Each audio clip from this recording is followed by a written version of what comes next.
Bienvenue sur Africa 24 dans cette nouvelle édition du QG News. Voici les titres de l'actualité. Le scrutin est toujours en cours à Djibouti. Les électeurs sont appelés aux urnes ce vendredi pour le premier tour de l'élection présidentielle. Les résultats sont attendus dès ce soir. À présent, après 3 ans de suspension, la Centrafrique réintègre l'Union africaine. Le pays avait été suspendu en mars 2013 des activités de l'UIA en raison de l'instabilité étatique, instabilité notamment constitutionnelle.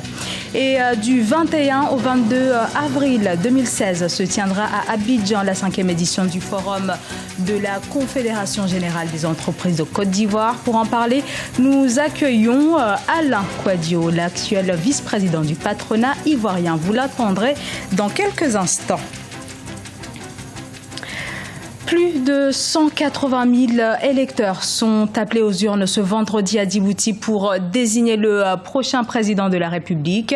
Parmi les 6 candidats en lice, le chef de l'État sortant, Ismaël Omar Guelleh, ou encore Mohamed Daoud Cheikh, candidat de l'Union pour le salut national, est sur place. Les votes se poursuivent dans les 455 bureaux de vote. Reportage à Djibouti de notre envoyé spécial Mokhtar Bari. Ce vendredi 8 avril 2016, les Djiboutiens vont aux urnes pour choisir les présidents sur les 6 candidats en lice. Hassan Idriss, candidat indépendant à cette élection, a exercé son devoir citoyen au bureau de vote à l'école de la zone portuaire sud dans la capitale Djibouti. Il se dit satisfait et croit en ses chances de remporter ce scrutin. Je suis très optimiste et très satisfait du bon déroulement du processus électoral. Pour le moment, tout semble bien se passer. Et ce qui me distingue des autres candidats, c'est mon programme politique, c'est ma plateforme politique, c'est mon programme pour les régions que j'ai soumis à l'approbation des électeurs et des électrices. Et j'espère qu'ils comprendront, puisque le peuple aujourd'hui veut le changement. Et personnellement, je crois que j'incarne ce changement. Quant au candidat Ali Mohamed Moussa Tourtour, qui brigue pour la 2e fois la magistrature suprême de son pays, les Djibouti, il dénonce des dysfonctionnements dans l'organisation du scrutin. Nous avons été informés, M. Omar El Khairé, l'autre candidat et moi-même, par le ministre de l'Intérieur, M. Hassan Omar, en personne, accompagné du président de la CENI, M. Hirsi, et également par le préfet de la République de Djibouti. Il nous a dit que vous n'aurez pas de PV. Si vous voulez savoir vos scores, vous allez écouter la radio et la télévision. Ce qui veut dire en d'autres termes que M. Ismaël Omar Guelleh sera dépositaire de tout. Et on doit attendre son intervention pour savoir le score de M. Tourtour ou de Omar El Khairé ou tout autre. Nous voyons qu'il y a une partialité. Pour moi, il y a un hold-up électoral. Débutée le 25 mars 2016, la campagne électorale a pris fin le 6 avril 2016. Les 6 candidats en lice ayant sillonné le pays à la conquête des quelques 187 000 électeurs inscrits. Autre élection présidentielle, celle qui se tiendra aux Comores ce dimanche 10 avril. La campagne du second tour de l'élection s'achève ce vendredi pour les 3 candidats en lice. Et ce jeudi soir, un débat devait se tenir sur la chaîne de télévision nationale ORTC.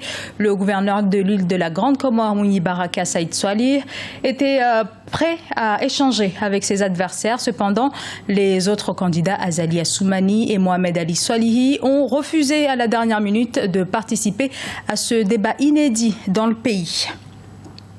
Ce 10 avril aura lieu également le premier tour de l'élection présidentielle au Tchad. 13 candidats sont en lice et sachez que dans le cadre de ce scrutin, vous pourrez suivre sur notre antenne grâce à un dispositif exclusif déployé à N'Djamena nos émissions spéciales à partir de 20h GMT. La Centrafrique était suspendue des activités de l'Union africaine depuis mars 2013. Après le renversement du président François Bozizé, l'Union africaine a annoncé la réintégration du pays. Cette décision intervient après 3 ans de crise qui ont ravagé l'économie de la Centrafrique et profondément déstabilisé le pays. Diaran Ndiaye. La Centrafrique réintègre l'Union africaine L'institution continentale a levé mercredi 6 avril 2016 la suspension du pays, se félicitant de la tenue de l'élection présidentielle du 14 février. La République centrafricaine avait été suspendue en mars 2013 de l'ensemble des activités de l'UA après le renversement du président François Bozizé par la rébellion Séléka. Les élections générales en Centrafrique qui ont sanctionné le processus de transition marquent le retour à la légalité internationale, ce qui justifie que l'Union africaine restaure la République centrafricaine dans ses droits antérieurs. Donc aujourd'hui, nous avons vu que le président, le professeur Archange Touadéra, qui a été accepté par le peuple centrafricain, qui vient de nommer un premier ministre, dans le prochain jour, d'ici la semaine prochaine, va former son gouvernement. Et donc c'est aussi un plus, et ce qui a fait qu'aujourd'hui aussi, la force française sangariste est en train de se retirer de la République centrafricaine. La force MINUSCA peu à peu va se retirer aussi, donc pour pouvoir laisser la place aux autorités démocratiquement élues. L'instabilité de la Centrafrique a conduit à l'intervention de la force française sangariste en 2013 et au déploiement de 12 000 casques bleus de la mission intégrée multidimensionnelle de stabilisation des Nations Unies en République centrafricaine. Ceci a eu pour effet de faire retomber les violences sans pour autant résoudre l'intégralité des problèmes socio-économiques et sécuritaires. Aujourd'hui, la République centrafricaine reprend sa place dans le concert des nations parce que, évidemment, la situation était complexe et difficile. Le nouveau président de la République et le nouveau gouvernement qui va être mis en place auront plusieurs défis à relever, dont le plus important, me semble-t-il, c'est la restauration de la sécurité et puis aussi la sécurité sur le plan, sur tout le territoire. On puisse aussi permettre la liberté de circuler sur tous les territoires parce qu'il y a encore aujourd'hui des zones où on ne peut pas y aller. La prestation de serment le 30 mars 2016 du président Faustin Archange Touadéra amorce une nouvelle ère en Centrafrique, une nouvelle ère confrontée néanmoins à de grands défis. On cite entre autres la réconciliation nationale, la relance de l'économie, la réorganisation et la réforme des forces de défense et de sécurité, sans oublier la mise en place du programme de désarmement, démobilisation et réinsertion.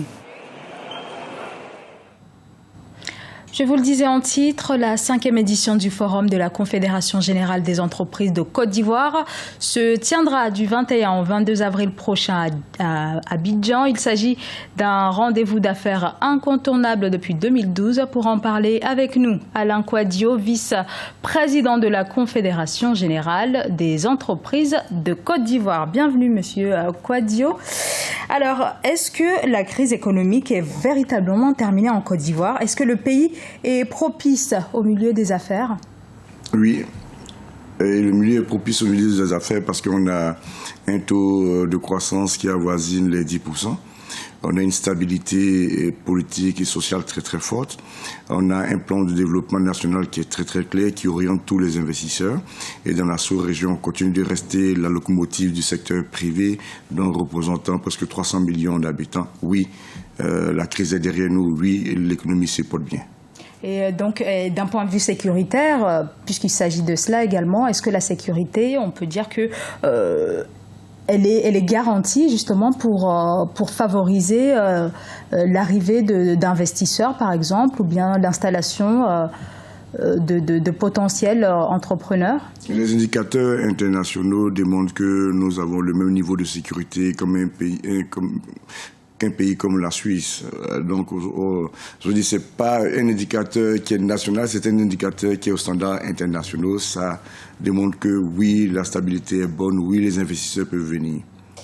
Vous organisez dans quelques semaines à Abidjan, donc comme je le disais, la 5e édition du forum de la CGEC. De quoi s'agit-il exactement? Qui est la cible et qu'est-ce que vous allez apporter de nouveau? On est parti d'un constat, les Ivoiriennes et les Ivoiriens n'entreprennent pas en affaires. Et ce constat, il se généralise en Afrique francophone. Et on a regardé, au départ, beaucoup d'institutions pensaient qu'il s'agissait de mettre en place des outils, comment accélérer la création d'entreprises, comment avoir des incubateurs, comment financer. Après, on a constaté que les gens ont-ils vraiment envie d'entreprendre? La réponse était non. Parce qu'ils avaient peur d'entreprendre, ils avaient peur d'échouer, ils avaient peur d'abandonner le confort. La CGEC Academy a été créée pour tuer toutes les peurs en chaque personne qui pourrait avoir la volonté d'entreprendre. Et la cible, c'est quoi? C'est ce qu'on appelle l'aspirant. Une personne qui a envie d'entreprendre, mais qui a encore des peurs pour entreprendre. Il y a l'apprenti, celui qui a ouvert sa boîte, mais qui n'a pas encore les outils pour la faire grandir. Il y a celui qui a un temps partiel, ça peut être le fonctionnaire qui a sa petite activité à côté. On le sensibilise pour qu'il aille se consacrer à son activité. Puis il y a l'entrepreneur confirmé qui a besoin de connaître certains mécanismes innovants de financement de son activité, qui a besoin de connaître certains mécanismes alternatifs toujours de financement de son activité. Voici à qui s'adresse la CESOCI Academy. Vous êtes le vice-président du patronat ivoirien. Comment fonctionne ce patronat en Côte d'Ivoire? Est-ce qu'il s'agit d'un patronat uni? Oui, c'est un patronat uni. On a toutes les entreprises formelles de la Côte d'Ivoire qui sont à l'intérieur de ce patronat. Ce patronat fédère tous les groupements sectoriels, le groupement de l'industrie du pétrole, les assurances, les banques. Et c'est près de 1500 entreprises et c'est près de 85%, 90% de la contribution à la collecte aux recettes des impôts. Donc c'est un patronat qui est très uni. Merci M. Kouadio d'avoir accepté notre invitation. Merci beaucoup. Dans l'actualité également, au Kenya, l'équipe féminine de rugby se prépare activement pour les Jeux Olympiques de Rio 2016. Au programme, un entraînement intensif. L'enjeu est en effet de taille, devenir les premières grandes joueuses de rugby à 7 au monde après une absence de 92 ans. Siam Victoria Sedji.